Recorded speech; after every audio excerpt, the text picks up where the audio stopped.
16 जुलाई 1901 को और 1902 में आरक्षण लागू किया जाना, इसका जिक्र किया है।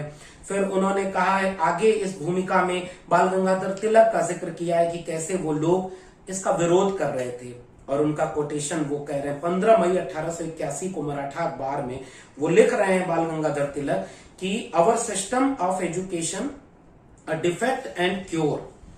आप किसान के लड़के को हल जोतने, लोहार के बेटे को धोकनी से, मोची के बेटे को सुआ के काम से पकड़कर आधुनिक शिक्षा देने को ले जाएंगे, और लड़का अपने पिता के पेशे की आलोचना करना सीख कर आएगा, उसे अपने खानदानी और पुराने पेशे में बेटे का सहयोग नहीं मिलेगा।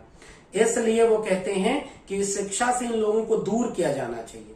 बाद में तो गोखले कहते हैं कि ये कुर्मी कोयरी कहार के बच्चे, ये वंचितों के बच्चे संसद में बैठकर क्या करेंगे।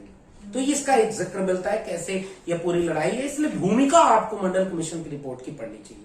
फिर अंग्रेज स्कूल, कैसे स्कूल खुलते हैं और प्राइमरी स्कूलों का सहयोग नहीं मिलेगा, इसलिए वो कहते हैं कि शिक्षा से इन लोगों को दूर किया जाना चाहिए। बाद में तो गोखले कहते हैं कि ये कुर्मी कोयरी कहार के बच्चे, ये वंचितों के बच्चे संसद में बैठकर क्या करेंगे। तो इसका एक जिक्र मिलता है कैसे ये पूरी लड़ाई है। इसलिए भूमिका आपको मंडल कमीशन की रिपोर्ट की पढ़नी चाहिए। फिर अंग्रेज स्कूल, कैसे स्कूल खुलते हैं और प्राइमरी स्कूलों की बात करते हैं। फिर तिलक कैसे विरोध करते हैं, महिला शिक्षा का विरोध करते हैं, इसका विस्तार में आपको मिलेगा। और फिर आप भूमिका आगे बढ़ेंगे तो शाहू जी और डॉक्टर अंबेडकर के रिश्ते, फिर अछूतों के लिए बच्चों के स्कूल और तमाम शिक्षा के सवाल यहाँ पर आपको मिलेंगे। 1947 में जब संविधान बना तो कैसे अनुच्छेद 15(4), अनुच्छेद 16(4) और अनुच्छेद 340 जो पिछड़े वर्ग के लिए बनाया गया था, उसका जिक्र, उसका विस्तार में आपको यहाँ मिलेगा।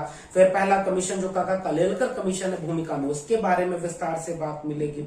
और फिर मंडल कमीशन कैसे गठित हुआ और उसकी रिपोर्ट जब आई तो मंडल कमीशन की रिपोर्ट लागू नहीं हो रही थी, कौन लोग उसके लिए लड़ रहे थे, इस पर विस्तार में अलग से बात होगी, जल्दी ही उस पर बात करेंगे। लेकिन इस किताब की भूमिका में आपको तमाम वे पहलू मिल जाएंगे जो जरूर पढ़ने चाहिए। और उसके बाद कैसे कोर्ट केस होता है, कांग्रेस सरकार का क्या रवैया होता है, 1991 में नरसिम्हा राव सरकार क्या करती है, 1992 में सुप्रीम कोर्ट का फैसला जब 16 नवंबर को आता है, फिर 8 सितंबर 1993 को सरकार, केंद्र सरकार की नौकरियों में 27% आरक्षण ओबीसी का लागू होने की अधिसूचना जारी हो जाती है इंदिरा साहनी मामले के बाद।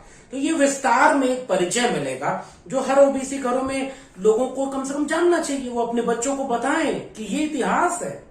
फिर मंडल पार्ट 2 की बात आती है, क्योंकि मंडल कमीशन की रिपोर्ट जो 16 नवंबर 1993 को जो अधिसूचना जारी हुई इंदिरा साहनी मामले के बाद, वो उच्च शिक्षण संस्थानों में नहीं लागू हुआ था। तो उसके बाद 2006 का मामला आता है जब यूपीए 1 की सरकार होती है, वहां मंडल पार्ट 2 के रूप में उच्च शिक्षण संस्थानों में ओबीसी को 27% आरक्षण देने का पूरा प्रकरण सामने आता है, जो इस किताब की भूमिका में आगे आपको मिलेगा। कैसे अर्जुन सिंह इसमें एक बड़ी भूमिका निभाते हैं, और उसी कांग्रेस पार्टी के तमाम बड़े ब्राह्मण नेता, उनका नाम इस किताब में बाकायदे है और आपको जानना भी चाहिए कि वो जाति से ऊपर नहीं उठ पाते और राष्ट्र निर्माण की जो सबसे अहम पहल है उसके सामने फिर से बाधा बनते। तो 1990 में जो लोग मंडल के विरोध में कमंडल ले आए थे, उन्हीं के दूसरे चेहरे वाले लोग 2006